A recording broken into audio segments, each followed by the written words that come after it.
ఆయన సహోదరు మోషే గారు నాయన, అలాగే సహోదరి బిడ్డను ప్రేమించి ఇచ్చినటువంటి కుమారుని యొక్క నాయన మరి ఈ జన్మదినాన్ని జ్ఞాపకం చేసుకొని నిన్ను స్తుతిస్తున్నాం, నిన్ను ఆరాధిస్తున్నాం ప్రభువా. తండ్రి, నీ యొక్క ఘనమైన నామానికి కృతజ్ఞతా స్తోత్రాలు చెల్లిస్తున్నాం. వాక్యాన్ని ధ్యానం చేస్తూ ఉండగా ఈ సన్నిధి కాంతి మాపై ప్రకాశింపజేసి ఈ సమయాన్ని ఆశీర్వాదకరంగా చేసి మహిమ పొందమని యేసు నామములో ప్రార్థన చేసి వేడుకుంటున్నాం తండ్రి, ఆమేన్. ఈ ప్రత్యేకమైనటువంటి సమయంలో బాబు పేరు ప్రఖ్యాత. ఓకే, నీ పేరమ్మా? శిరీష. ఓకే, దేవుని వాక్యంలో నుంచి మనం ఈ దినానికి సంబంధించిన మరి పుట్టినరోజు సందర్భంగా సాధారణంగా అనేక మంది అనేక రీతులుగా ప్రిపరేషన్స్ చేసుకుంటారు. పుట్టినరోజు అంటేనే ఎన్నో సంతోషకరమైన విషయాలన్నీ మనం గమనిస్తాం. కూరలు పెడతారు, టోపీలు పెడతారు, కేకులు కోస్తారు, ఎన్నెన్నో ఉంటాయి. అయితే ఉండవలసిన ప్రాముఖ్యమైనది ఏదో అది మనకి చాలా చాలా అవసరమైంది.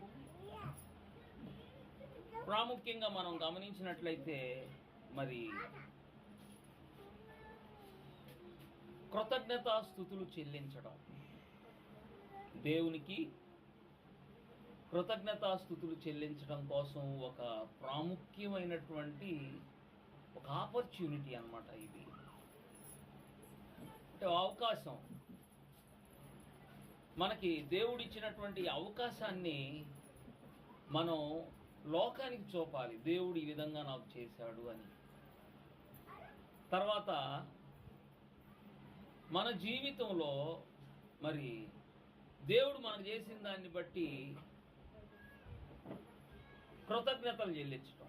ఒకటేమో మనం చూపించాలి ఖచ్చితంగా మనలో దేవుడు చేసినటువంటి ఈ గొప్ప మేలుని బట్టి ఆ మేలు యొక్క ప్రాముఖ్యతని చూపించటం, కృతజ్ఞతలు చెల్లించటం, చివరగా దానివల్ల మనం ఉపయోగించుకొని మన ఆధ్యాత్మిక జీవితాన్ని అభివృద్ధి చేసుకోవటం. ఇటువంటి 3 లక్షణాలు కనుక లేకపోతే దేవుడు చేసిన ఈ యొక్క శ్రేష్టమైన మేలు విషయంలో అంత శ్రేష్టమైనదిగా మన జీవితంలో ఉండకపోవచ్చు. వాస్తవంగా మరి పుట్టినరోజు చేసుకుంటున్న పిల్లోడు చిన్న పిల్లోడు కాబట్టి ఆయనకి ఏమీ అర్థం కావు. మరి ఆయనకు అర్థం కాకపోతే మరి ఎలా? ఆయనకు అర్థం కావాలంటే ఎలా? మరి ఆయనకు అర్థం కావాలంటే వాళ్ళ అమ్మా నాన్నలు అర్థం చేసే విధంగా వాళ్ళ జీవితాల్లో ఆ దేవుని యొక్క మేలులన్నీ, దేవుడు ఉద్దేశించే ఉద్దేశాలన్నీ ఆ పిల్లవాడికి అందజేయాలి, అర్థం చేసుకునేటట్లుగా అందజేయాలి. దేవుని వాక్యంలో ప్రభు అయిన యేసుక్రీస్తు వారు ఆయన జీవితంలో మనకు ఒక మంచి మాదిరిని చూపించాడు. ఆ మాదిరే మనం కూడా అలాగా కొనసాగటానికి ఒక చక్కటి మార్గంగా చెప్పబడుతుంది. మత్తయి సువార్త చూడండి 15వ అధ్యాయం 36వ వచనంలో యేసు ప్రభులాగా మనం మొదటిగా భౌతిక సంబంధమైనటువంటి వాటి కోసం కృతజ్ఞతలు చెల్లించాలి. భౌతిక సంబంధంగా అంటే బాబుని దేవుడు ఇచ్చాడు, మామూలు విషయం అంటే అసలు సంతోషం. పిల్లలుంటే సంతోషం. బైబిల్లో స్పెషల్గా చెప్పేదంటే కుమారులు కలిగినటువంటి సంతోషం. కుమారులు పుడితే వచ్చే సంతోషం చాలా ప్రత్యేకంగానే ఉండింది. ఓకే, చూడండి, మొత్తం మీద ఏదైనా ఒక క్రొత్త వస్తువు మన ఇంటికి వస్తే ఎంత సంతోషిస్తామో, ఇంకా ముఖ్యంగా భార్యాభర్తలు అన్న వాళ్ళ యొక్క కన్నుల పండగ ఏంటంటే వాళ్ళ సంతానమే కదండి.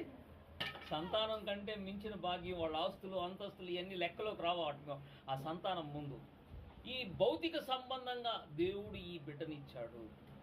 మనం అక్కడ చదువుతాం వాక్యంలో మత్తయి సువార్త ఒకళ్ళు చదవగలిగితే చదవండి 15వ అధ్యాయం 36వ వచనం. అక్కడ మనం చూస్తాం యేసు ప్రభు వారు భౌతిక సంబంధమైన ఆహారాన్ని గురించి ప్రభువారు దేవుడిని స్తుతిస్తున్నాడు, కృతజ్ఞతాస్తుతులు చెల్లిస్తున్నాడు. అంతేనా? చదువు ఒకసారి.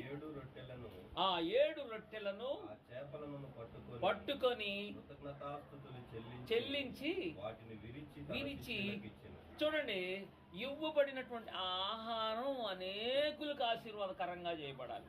నిజంగా ఒక రొట్టె అలా ఉంటే అంత పెద్ద ప్రాముఖ్యం ఏం కాదు.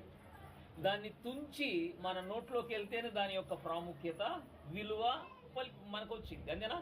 ఆ రొట్టెని చూస్తుంటే రొట్టె ఉంది ఏముంది, అది ఇంకొంతసేపటికి సాయంత్రం దాకా అయిపోయిందంటే అది ఏమైందంటే ఎండిపోయింది. సమయం గడిచే కొలది దాని యొక్క విలువ తగ్గిద్ది. అంతేనా కదా? కాబట్టి మనం ఖచ్చితంగా ఆ ఇయ్యబడినటువంటి రొట్టెని మనం చక్కగా తుంచి ప్రభువారు కృతజ్ఞతాస్తుతులు చెల్లించి అందరికి ఇచ్చినట్టు ఈ బిడ్డని భౌతికంగా దేవుడు ఆ బిడ్డను మనకి ఇచ్చాడు కనుక ఆ బిడ్డను చక్కగా ప్రయోజనకరంగా ఉండాలి. మీకు ప్రయోజనకరంగా ఉండాలి, ఆయనకి ప్రయోజనకరంగా ఉండాలి, ఇంకా ఎవరికి ప్రయోజనకరంగా ఉండాలి? దేవునికి ప్రయోజనకరంగా ఉండాలి, సమాజానికి కూడా, సంఘానికి కూడా ప్రయోజనకరంగా ఉండాలి. అంతేనా కదండి? అందరికీ ప్రయోజనకరంగా ఉండాలి. దేవుడు అందుకే ఇచ్చాడు. ఆ రోజు యేసు ప్రభు వారు ఆ 7 రొట్టెలు తీసుకొని అందరికీ పంచిచ్చినటువంటి ఆహారం అందరినీ తృప్తిపరిచినట్టు ఈ బిడ్డను బట్టి తల్లిదండ్రులు తృప్తిగా ఉండాలి. అందుకోసం కృతజ్ఞతలు చెల్లించాలి. అంతేనా కదండి?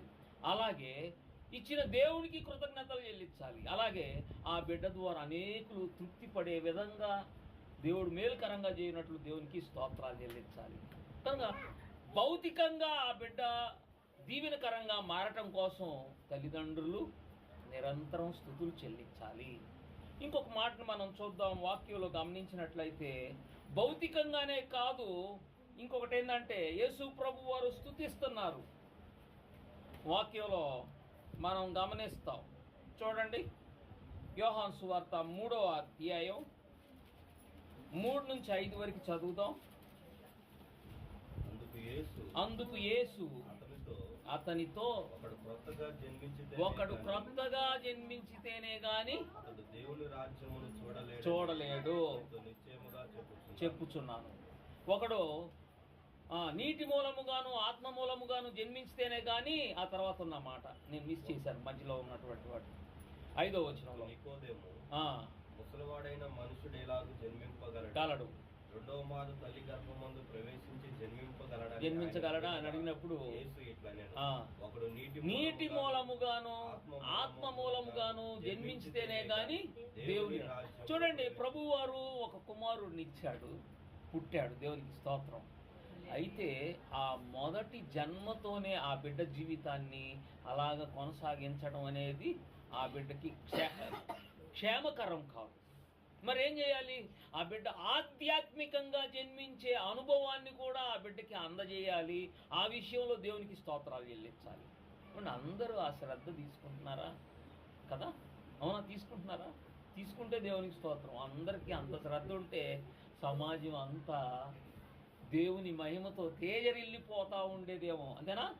అవునా కదండి? ఎంతమంది పిల్లలు వాళ్ళ యొక్క స్థితిగతులు చూస్తుంటే దేవుని యొక్క ఉనికి కనబడదు, దేవుని యొక్క ప్రభావం ఆ పిల్లల్లో చూడలేవు. మనం ఖచ్చితంగా చూపించాలి. చూడండి, పసిపిల్లవాడు, ఇంకా చెప్పాలి, పసిపిల్లవాడు కదా, గర్భంలో ఉన్న యోహాను యేసు ప్రభు వారి యొక్క మహిమను కనుగొన్నాడు. గర్భంలో ఉండే ఆయన గొంతులేసి దేవుడిని స్తుతించాడు అనేది మనం వాక్యంలో చూస్తాం. ఏమండి? నేర్పించగలిగితే, తీసుకొని రాగలిగితే, ప్రభు వారిని అక్కడ తీసుకొచ్చిందండి తల్లి మరియా. గర్భంలో ఉన్నటువంటి, అంటే ఎలిజబెత్ గారి గర్భంలో ఉన్నటువంటి పిండంగా ఉన్నటువంటి, అంటే చూడండి, యోహాను గారికి నాకు తెలిసి నిండు నెలల్లో ఉండాలి. వచ్చేసరికి 3వ నెల తల్లి మరియకి. ఇప్పుడు ఈయనకన్నీ కడుపులో ఉన్న ఆయనకి 9వ నెల. గుర్తించేది గర్భంలో ఉన్న పిండాన్ని గుర్తించేది కనీసం 3వ నెలకే కదా, 4. అంటే దాదాపు నిండు నెలలతో ఉందన్నమాట ఎలిజబెత్ గారు. ఆ గర్భంలో ఉన్న ఆయన గొంతులేస్తున్నాడు దేవుణ్ణి స్తుతించడానికి. అంటే ప్రభు వారిని అర్థం చేసుకోగలరు పిల్లలు. చిన్నపిల్లల్ని మనం ఆయన ప్రభువు చెప్తున్నాడు, చిన్నపిల్లల్ని నా యొద్దకు రానియండి, పరలోక రాజ్యం వారిదే. అంటే వాళ్ళు ఆధ్యాత్మికంగా కూడా జన్మించటం కోసం ఆధ్యాత్మిక ఎదుగుదల వాళ్ళకు అవసరం. పిల్లవాడికి పుట్టినరోజు రాగానే పుట్టినరోజుతో పాటు ఇంకొక గొప్ప అద్భుతమైనటువంటి శ్రేష్టమైనటువంటి మార్గం, ఆధ్యాత్మికంగా ఎదిగే మార్గాన్ని ఆ బిడ్డకి అందజేయాలి. చిన్న పిల్లలకే చెప్పాలి బాప్తిస్మం గురించి, రక్షణ గురించి చెప్పాలి. ఎవరికైనా కానీ చేదు చూపిస్తే తెలిసిద్దా లేదా? అవునా కదా? పాపంగా చూస్తే తెలిసిద్దా లేదా? సంతోషం గురించి కూడా తెలిసిద్ది, తెలీదా? నువ్వు సీరియస్గా ఉన్నావేంది అని పిల్లలు అడుగుతారు, అర్థమైంది వాళ్ళకి. అలాగే పరలోకం గురించి కూడా వాళ్ళకి అర్థమైంది, మనం సమయం తీసుకోగలిగితే చాలు. అందుకే ఆ బిడ్డకి ఆధ్యాత్మిక ఎదుగుదలకు అవసరమైనటువంటి ఉపదేశం, మార్గాన్ని వాళ్ళ ముందు పెట్టాలి. అలా పెట్టగలిగితే వాళ్ళు ఆధ్యాత్మికంగా ఎదుగుతారు. అందుకే వాక్యంలో ప్రభు చెప్తున్నాడు, వాడు క్రొత్తగా జన్మించితేనే కాదు కానీ ఒకడు నీటి మూలంగా ఆత్మ మూలంగా జన్మించే మార్గాన్ని బోధించాలి. నీకోదేం గారు, అయ్యా మళ్ళా ఇంకొకసారి తల్లి గర్భంలోకి వెళ్ళి మళ్ళీ పుట్టాలా? అవసరం లేదయ్యా, ప్రభు ఉపదేశం అతను కందితే చాలు. కాబట్టి చిన్న పిల్లోడిని మీరిద్దరు చక్కగా దేవుడిని ఎరిగినటువంటి బిడ్డలు కనుక దేవునికి స్తోత్రం, హల్లెలూయా. చక్కగా చూడండి, వాళ్ళ యొక్క చిన్ని అడుగులు దేవుని యొక్క సన్నిధి కోసం వెతికేటట్టుగా వాళ్ళని పెంచగలిగితే ఎంతో ఆశీర్వాదం. ఆ విషయంలో మీరు స్తుతించాలి. ఏమండి, ప్రభు వారు చెప్పిన ఒక అద్భుతమైనటువంటి ఫార్ములా ఏంటంటే, ఏదైనా మీకు కావాలంటే అది మీరు పొందుకున్నారని ఏం చేయాలని చెప్తున్నాడు? స్తుతించాలి అని చెప్తున్నాడు. మీరు స్తుతించండి, దేవా ఇది నాకు ఇచ్చినందుకు వందనాలు, మా బిడ్డని మీరు రక్షణ మార్గంలో నడిపిస్తున్నందుకు స్తోత్రాలు, నమ్మి స్తుతించండి, అది జరుగుతుంది. అంతేనా? అది జరుగుతుంది. కాబట్టి మొదట భౌతికంగా దేవుడు ఆ బిడ్డని ఇచ్చినందుకు ఆ బిడ్డ విషయంలో కృతజ్ఞతలు చెల్లించాలి. ఆధ్యాత్మికంగా ఎదుగునట్లు ఆ బిడ్డ విషయంలో దేవునికి స్తోత్రాలు చెల్లించాలి. తర్వాత మనం ఇంకొక మాటను మనం చదువుదాం. వాక్యంలో గమనించినట్లయితే చూడండి, యోహాను సువార్త 6వ అధ్యాయం 11వ వచనంలో చూస్తాం. మనం దానిని సమాజంలో దేవునికి కృతజ్ఞతలు చెల్లించడం అంటే ఈ విధంగా, ఇంతమంది మధ్యలో ఆ పిల్లోడిని బట్టి చూడండి, ఒక పెద్ద కేక్ కోసి మంచి దమ్ బిర్యానీ పెట్టేసి ఎంజాయ్ చూడండి, టోపీలు పెట్టేసి కేకులు కూడా అందరూ చప్పట్లు కొడతాంటే హ్యాపీ హ్యాపీ బర్త్డే అంటే అయిపోయింది. సో దానివల్ల కేకు టేస్ట్ తెలిసింది, ఆ లైట్లు యొక్క వెలుగు ప్రకాశించింది, బొర్రలు టప్ టప్ పగులుతూ ఉంటాయి, పిల్లల నెత్తి మీద టోపీలు మాత్రమే ఉంటాయి. కానీ వాళ్ళకి ఆ పబ్లిక్గా మనం ప్రభువుని కృతజ్ఞతాస్తుతులు చెల్లించే విషయాన్ని మనం అందించగలుగుతున్నామా? అవునా కదా? అది చాలా ప్రాముఖ్యం. ఈ పిల్లవాడిని బట్టి వీళ్ళు ఎంత సంతోషం, ఏంది ఆ సంతోషం? అందరికీ సంతోషం అంటే ఒకటే, జస్ట్ ఏ పార్టీ, అంతేనా? ఏం పార్టీ? ఏమో చెప్పుకుంటాం కదా మామూలు అయింది అన్నీ. కానీ పబ్లిక్లో మనం ఫోకస్ చూపించేటప్పుడు ఏం కనపడాలి? ఆ రిఫ్లెక్షను దేవునికి కృతజ్ఞతాస్తుతులు చెల్లించడం. అందుకే దావీదు గారు అంటాడు, నేను సమాజములలో నా దేవునికి స్తోత్రాలు చెల్లిస్తాను. అందువల్ల ఎంతమంది ప్రభావితం చేయబడతారు. కొంతమంది నెగిటివ్గా రావచ్చు, పాజిటివ్గా కూడా అనుకోవచ్చు. ఏమంటే చాలా చాలా డబ్బులు ఖర్చులు పెట్టుకొని దేవుని స్తుతించే సమయం, ప్రజలకి కనపడే ఆ ప్రత్యక్షత ఏమంటే అందరికీ కనపడేటట్టు మన వాక్యంలో ఒకసారి ఆ మాట చదువుదాం. చూడండి, ప్రభువారు అది చేశారు.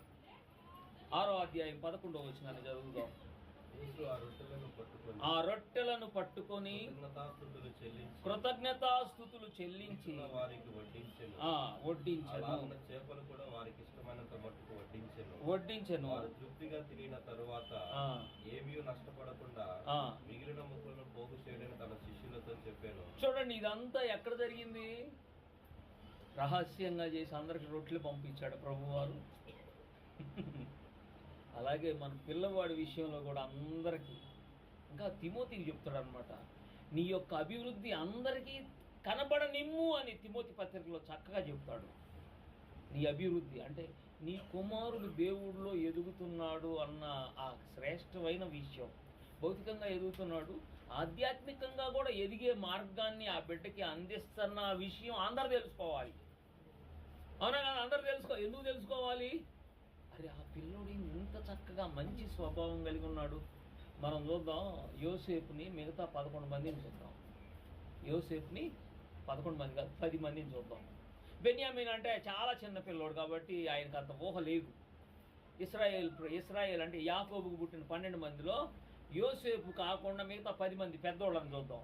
వాళ్ళ స్వభావాల గురించి యాకోబు గారే చక్కగా ఆదికాండంలో, తర్వాత ద్వితీయోపదేశ కాండంలో కూడా చూస్తాం.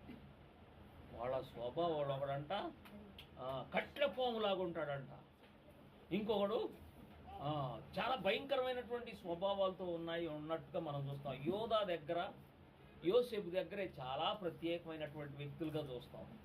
అయితే చూడండి, ఈ యోసేపుని మనం చూస్తున్నప్పుడు ఆ 10 మందిలో యోసేపు ఎంత ప్రత్యేకంగా కనపడతాడు. ఆ పుట్టోని పట్టుకున్న జాగ్రత్తగా. యోసేపు పట్టుకున్నానా? యోసేపు ఎలా ఉన్నాడో మనం గమనిద్దాం. నిజంగా ఫలించే ద్రాక్ష, ఏమండి, ఫలించని కొమ్మలాగా లేడు. ఎంత ఫలించాడో. వీళ్ళల్లో కూడా ఫలించారు. ఒక్కొక్కళ్ళు క్రూరమైన స్వభావం కలిగిన వాళ్ళు హంతకులయ్యారు. ఒకడి మీద ఒకడు పడి కొట్టుకునే వాళ్ళకిలాగా, హింసించే వాళ్ళకిలాగా, చాలా తీవ్రమైనటువంటి కోపిస్తుల్లాగా ఉన్నవాళ్ళు ఉన్నారు. యోసేపును కూడా చూద్దాం. యోసేపు యొక్క చూడండి, ఆయన పబ్లిక్ లైఫ్ని మనం చూస్తాం, ప్రైవేట్ లైఫ్ని కూడా చూస్తాం. ప్రైవేట్గా చూసినట్టయితే ఆయన పోతీఫర్ ఇంట్లో జరిగినటువంటి సంఘటన ఆయన గురించి చెప్పింది. పబ్లిక్గా చూపించినట్టయితే అందరి మధ్యలోనే వాళ్ళ అన్నల్ని ఇష్టమైనట్టు ప్రతీకారం తీర్చుకోవచ్చు. కానీ ఏం చేస్తున్నాడు ఆయన? వాళ్ళ మెడ మీద పడి ముద్దు పెట్టి కన్నీరు గార్చి వాళ్ళ కోసం ఎంతో ప్రేమను చూపిస్తాడు. అదే సమయంలో తన సొంత రక్త సంబంధంగా పుట్టినటువంటి తమ్ముడు ఉన్నాడు, బెన్యామీన్ని తీసుకొచ్చి అందరికీ కొంత అయితే ఈయనకు మాత్రం స్పెషల్గా పెడతాడు కదా. అంటే ఆయనలో ఉన్నటువంటి పబ్లిక్ ఎంత ఫోకస్ అయింది. ఆయన ఇంకా చెప్పాలంటే ఐగుప్తులోనే కాక అనేక దేశాలకి ఆహారాన్ని అందించే అంత, అంటే ఆయనలో ఉన్న ఎదుగుదల ప్రపంచమంతా చూసింది. పబ్లిక్గా దేవునికి మహిమకరంగా ఉండే విధంగా మన పిల్లలు, మన కుటుంబం, మన జీవితాలు ఉండగలగాలి. అందుకే నీ అభివృద్ధి అందరూ చూడగలిగేటట్టుగా నువ్వు దేవునికి స్తోత్రాలు చేయలేదు. దేవుడు మనల్ని అలా చేస్తాడండి. నిజమే, యోసేపుకి ముందుగానే ఆ యొక్క దర్శనాలు చూపించాడు లేదా? నువ్వు ఒక సూర్యుడిలాగా ఉంటావు. ఇంకా ఒక చోట వాళ్ళందరి పనులు పడిపోయినాయి అంట, ఈయన పని ఒకటి మాత్రం లేచి నిలబడిందంట. చెప్పాడు, వాస్తవంగా చెప్పకూడదు కానీ చెప్పాడు. చెప్పడం కూడా మంచిదే. చెప్పడం వల్ల ఏమైందంటే వాళ్ళు తెలుసుకున్నారు. చెప్పడం వల్ల ఇంకొక నష్టం ఏమైంది? అందరు కలిసి ఆయన మీద పడి కొట్టి చూడండి చంపాలనుకున్నారు. ఓకే, కష్టాలు వస్తే వచ్చినాయి. మొత్తానికి వాళ్ళు గుర్తు తెచ్చుకొని అరే ఆ రోజు యోసేపు చెప్పాడు, అదే జరుగుతుంది ఇప్పుడు అని కాళ్ళ మీద పడ్డారు. అంటే మనం గమనించినట్లయితే నీ ఎడల జరిగే కార్యాలన్నీ లోకంలో కనపడేటట్టు దేవునికి స్తోత్రాలు చెల్లించు. దేవుడు దాన్ని దీవెనకరంగా మారుస్తాడు. కష్టాలు కొన్నిసార్లు ఇబ్బందులు రావచ్చేమో, యోసేపుకి వచ్చినట్టు అన్నిసార్లు రావాలి అనేది ఏమి లేదు. దేవుడిని అందరి ముందు మన కోసం చేసే కార్యాలు, మనం అనుభవించిన కార్యాలను బట్టి దేవునికి స్తోత్రాలు చెల్లిస్తా దేవుని కోసం జీవించడం, కృతజ్ఞతలు చెల్లించడం, అది ఎంతో ఆశీర్వాదకరం. ఒక మాట మనం చదివి ప్రార్థన చేద్దాం. చూడండి, మనం గమనించినట్లయితే 145వ కీర్తన 9వ వచనంలో చూద్దాం. ఆయన యొక్క మంచితనాన్ని బట్టి మనం దేవుణ్ణి స్తుతించాలి.